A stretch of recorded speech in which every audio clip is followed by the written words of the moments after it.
సికింద్రాబాద్లో ఉన్నటువంటి వివాహ భోజనంబు రెస్టారెంట్ మీద ఈరోజు దాడులు అయితే జరిగినాయి. అంటే రైడ్కి అయితే వచ్చారు జిహెచ్ఎంసీ ఫుడ్ సేఫ్టీ ఆఫీసర్స్. మరి అసలు దేని మీద రైడ్ జరిగింది, అసలు వీళ్ళ తప్పు ఉందా నిజంగానే మనం తెలుసుకునే ప్రయత్నం చేద్దాం. ప్రస్తుతం మనతో పాటు వివాహ భోజనంబు షెఫ్ జీవన్ గారు ఉన్నారు. ఒకసారి వారితో మాట్లాడదాం. నమస్తే అండి. నమస్తే అండి. అసలు ఏం జరిగింది? మీ రెస్టారెంట్ మీద ఒక ఎలిగేషన్ అనేది ఏదో వచ్చింది. అదేదో చిట్టి ముత్యాలు రైస్ ఏదైతే ఉంటుందో 22లో వరకు మాత్రమే ఉన్నటువంటి, అంటే అక్కడి వరకే నిల్వ ఉంచాల్సినటువంటిది ఇంకా వాడుతున్నారు అని చెప్పేసి అయితే ఒక ఎలిగేషన్ స్టార్ట్ అయింది. మరి దీని మీద అసలు మీరు ఏం చెప్పబోతున్నారు? మేడం, మనము ఫర్ ఎగ్జాంపుల్ ఏంటంటే మన ఇంట్లో కూడా ఏంటంటే రైస్ వ్యవసాయదారుడు ఏం చేస్తాడు, ఎంత నిల్వ ఉంటే అంత మంచిది ఆ రైస్ అనేది. సో దానికి అంత ఇష్యూ అనేది ఏం లేదు నాత్రోలో అయితే. అది మరి అంటే ఇప్పుడు దీని మీద నార్మల్గా ఫుడ్ సేఫ్టీ ఆఫీసర్స్ రైడ్కి అయితే రారు, దాని మీద ఎందుకని అంత ఆ వార్త ఇచ్చారంట? మేడం, నేనైతే ఎక్స్పైర్ డేట్ అయితే చెక్ చేసుకొని జిహెచ్ఎంసీ వాళ్ళు ఏదైతే మెన్షన్ చేశారో ఆ పర్టికులర్ రూల్స్ నేను పాటిస్తా కంపల్సరీ. సో అది అంటే దాదాపుగా ఎంతమంది వర్క్ చేస్తుంటారు మీ కిచెన్లో కావచ్చు? 75-80 మేము. అసలు ఆ రోజు ఏం జరిగింది? ఇప్పుడు ఆ ఫోటో ఏదైతే చూస్తున్నామో మనము, అది ఏ రోజు జరిగింది, ఎట్లా జరిగింది, అసలు దానికి సంబంధించిన వివరాలు మీరు మాకు చెప్పాల్సి ఉంటుంది ఒక్కసారి. నాకు 3 days బ్యాక్ జరిగింది మేడం. జిహెచ్ఎంసీ వాళ్ళు సడన్లీ 11-11:30కి అలా వచ్చారు. సో ఏమైంది, కిచెన్ మొత్తం వెరిఫై చేశారు. కిచెన్ వెరిఫై చేస్తే ఆటోమేటిక్గా వాషింగ్ టైంలో వచ్చారు అనమాట. సో నేను థర్వలీ ఏంటంటే 1 hourకి క్లీనింగ్ చేయిస్తా. డేలో వచ్చేసేలాకే ఫుల్ ఫ్లెక్స్ అనేది 3 times చేయిస్తా. సో ఆ టైంలో వచ్చారు, ర్యాపింగ్ చేసుకుంటున్నారు అండ్ డేట్ మెన్షన్ చేసుకున్నారు. ఆ టైంలో వచ్చి ర్యాపింగ్ చేసుకున్నదని ఒక డేట్ అనేది మెన్షన్ చేసే టైంలో వాళ్ళు ఇచ్చేసారనమాట. ఇది పిక్ తీసుకొని వెళ్ళిపోయారు. మీరు అప్పుడు వాళ్ళకి ఎక్స్ప్లెనేషన్ ఇవ్వడం ఏం జరగలేదా, ఇది పరిస్థితి అని? మాకు ఎక్కడ టైం ఇచ్చారు మేడం, వాళ్ళ డ్యూటీ వాళ్ళు చేసుకుంటూ వెళ్ళిపోయారు అంతే. సో మేము వాళ్ళని కూడా ఏంటంటే వాళ్ళని గౌరవిస్తాం, వాళ్ళ డ్యూటీ వాళ్ళు చేశారు. సో వాళ్ళకి మాత్రం నేను మాత్రం ఎక్స్క్యూజ్ ఏమి అంటే ఏమంటారు, వాళ్ళు ఏదైతే మెన్షన్ చేశారో డేట్ అయితే మనకి పర్టికులర్ లేదు. సో నేను కూడా నెక్స్ట్ టైం డేట్ అనేది లేకుండా మామూలుగా మ్యానుఫ్యాక్చరింగ్ డేట్ ఉన్నది మెయింటైన్ చేస్తాను.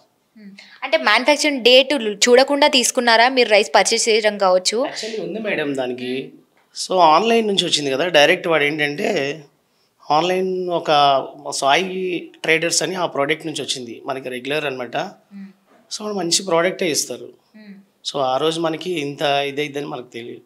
అంటే నిజంగానే అది ఎక్స్పైరా, లేకపోతే నిల్వ ఉంటే మంచిగా ఉంటుంది టేస్ట్ కోసం నిల్వ పెట్టినటువంటిది ముందుగా తర్వాత వాడడానికి బాగుంటుంది అన్నట్టుగా మీరు ఉంచడం జరిగిందా? ఎంత నిల్వ ఉంటే అంత మంచిది మేడం. రైస్ అయితే పర్టికులర్లీ చాలా మంచిగా అవుతుంది. సో అది అంతే. జిహెచ్ఎంసీ వాళ్ళకి మీరు ఎక్స్ప్లెనేషన్ ఏమీ కూడా ఇవ్వలేదు, వాళ్ళు మిమ్మల్ని ఏం అడగలేదు. అలా అడగకుండా వాళ్ళు రైడ్కి వచ్చేసి వెళ్ళిపోయారు అంతేనా? వాళ్ళు రైడ్ చేశారు, ఆల్రెడీ మెన్షన్ చేసుకున్నారు, ఏ పాయింట్స్ అవుతున్నారో రాసుకున్నారు. వాళ్ళు జిహెచ్ఎంసీ కమిషనర్ రేట్కి ఇచ్చారు.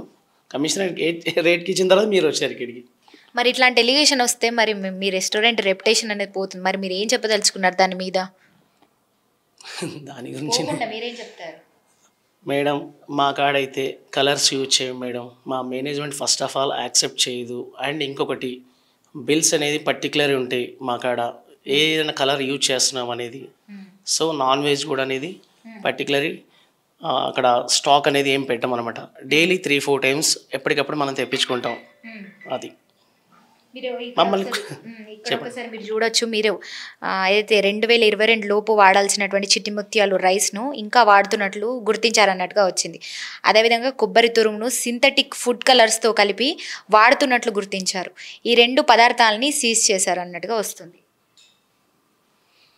ఇక్కడ చూడండి, పచ్చి ఆహార పదార్థాలు, సగం ఉడికించిన ఆహార పదార్థాలని నిబంధనల ప్రకారం స్టీల్ కంటైనర్లో నిల్వ ఉంచుతున్నప్పటికీ వాటిపై సరైన టేబుల్స్, ఎక్స్పైరీ డేట్ వేయలేదు, మెడికల్ ఫిట్నెస్ సర్టిఫికేట్ అందుబాటులో లేవు, కిచెన్ డ్రైన్లో మురుగునీరు నిలిచి ఉంది. దీనికి మీ సమాధానం? నేను ఇప్పుడు ఇదివరకు చెప్పింది అదే మేడం. జస్ట్ వాళ్ళు వాషింగ్ టైంలో వచ్చారు, ర్యాపింగ్ వేసుకునే టైంలో వచ్చారు. దానికి నేనేం సమాధానం చెప్తాను మేడం? కరెక్టే చెప్పాను. ఆ టైంలో వస్తే మీరేం చేయలేదు, నేనేం చేయలేను మేడం. నా టైమింగ్ నేను ఫాలో అయిపోయి వాళ్ళు వస్తారని నాకు ఏమైనా పర్టికులర్ చెప్పి వస్తున్నారా మేడం? చెప్పండి. దాదాపు ఎన్ని బ్రాంచెస్ ఉన్నాయండి మీకు? 6 branches ఉన్నాయి మేడం. ఎక్కడెక్కడ ఉన్నాయి 6 branches? అంత వాటి మీద కూడా ఏమైనా రైట్ జరిగిందా, లేకపోతే మీ బ్రాంచ్ మాత్రమే? ఫస్ట్ మాకడే జరిగింది మేడం. ఇక్కడ జరిగింది. ఇక్కడ నుంచి వేరే బ్రాంచ్కి వెళ్ళేటువంటి అవకాశాలు కూడా ఉన్నాయా? కంపల్సరీ ఉంటాయి కదా మేడం. ఇప్పుడు మాకు రైట్ చేశారంటే నెక్స్ట్ బ్రాంచ్ కూడా వెళ్తారు. దానికి ఏముంది, వాళ్ళ డ్యూటీ వాళ్ళు చేస్తున్నారు, మా డ్యూటీ మేము చేస్తాం. So that's all. సో అంటే నార్మల్గా ఈ వివాహ భోజనం స్టార్ట్ అయ్యి కూడా ఎన్ని సంవత్సరాలు అవుతుంది? మా సెకండ్ బ్రాంచ్ వచ్చేలాకి 7 years మేడం, టోటలీ వచ్చి 9 years. ఈ 7 yearsలో ఎప్పుడన్నా ఇలాంటి ఎలిగేషన్ మీరు ఫేస్ చేశారా? నేను ఎప్పుడు ఫేస్ చేయలేదు మేడం. మేము అసలు అలిగేషన్ కూడా ఎప్పుడు తెప్పించుకోం కూడా. ఎందుకంటే మేము అంత పర్టికులర్, మా ఎండీస్ కూడా టోటల్లీ ఏదైనా నైట్ ఫుడ్ లెఫ్ట్ ఓవర్ ఉండిదో స్టాఫ్ కైనా ఇవ్వండి, లేకపోతే అవుట్ చేసేయండి, ఏది స్టాక్ పెట్టాం ఇక్కడ.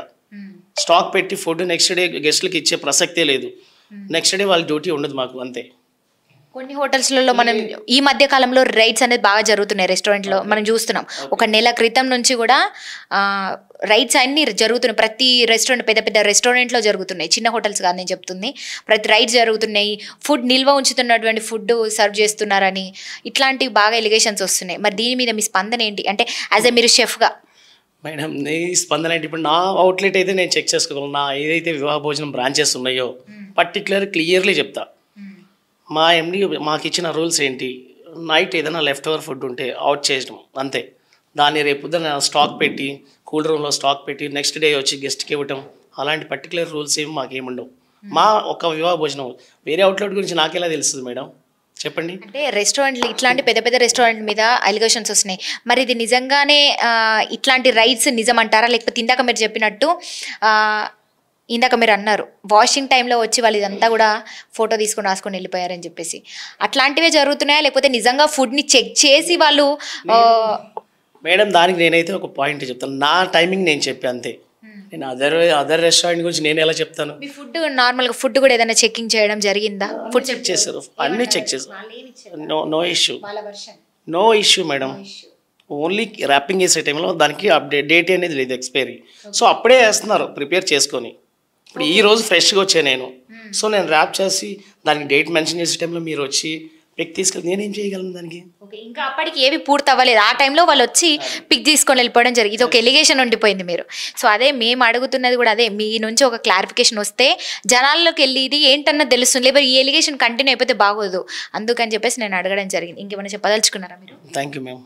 విన్నారు కదండి షెఫ్ జీవన్ గారి మాటలు. వీళ్ళు ఏదైతే ఇప్పుడు వీళ్ళ మీద వచ్చినటువంటి ఎలిగేషన్ ఏదైతే ఉందో దాని మీద మనకైతే ఒక సమాధానం అయితే ఇచ్చారు. నాకైతే వారు చెప్పినటువంటిది ప్రతి పాయింట్ కూడా నిజంగానే అంటే కరెక్ట్గానే అనిపించింది. ఎందుకంటే ఏదైతే ఫుడ్ సేఫ్టీ ఆఫీసర్స్ ఉన్నారో వీళ్ళు నార్మల్గా డైలీ టైంలో ఏదైతే క్లీన్ చేసుకునేటువంటి టైమింగ్స్ వాళ్ళకంటూ ఒకటి ఉంటుంది.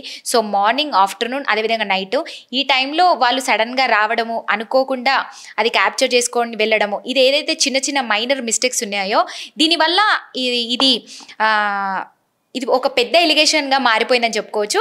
కానీ ఇందులో వాళ్ళ డ్యూటీ వాళ్ళు చేశారు, వీళ్ళ డ్యూటీ వీళ్ళు చేశారని చెప్పొచ్చు. అదేవిధంగా మీడియా ముందుకు వచ్చి కూడా వీళ్ళ తప్పు ఒప్పులు ఏంటో కూడా వాళ్ళు అయితే చెప్పడం అయితే జరిగింది. కెమెరామ్యాన్ విఘ్నేష్తో రిపోర్టింగ్ భానుశ్రీ, హైదరాబాద్.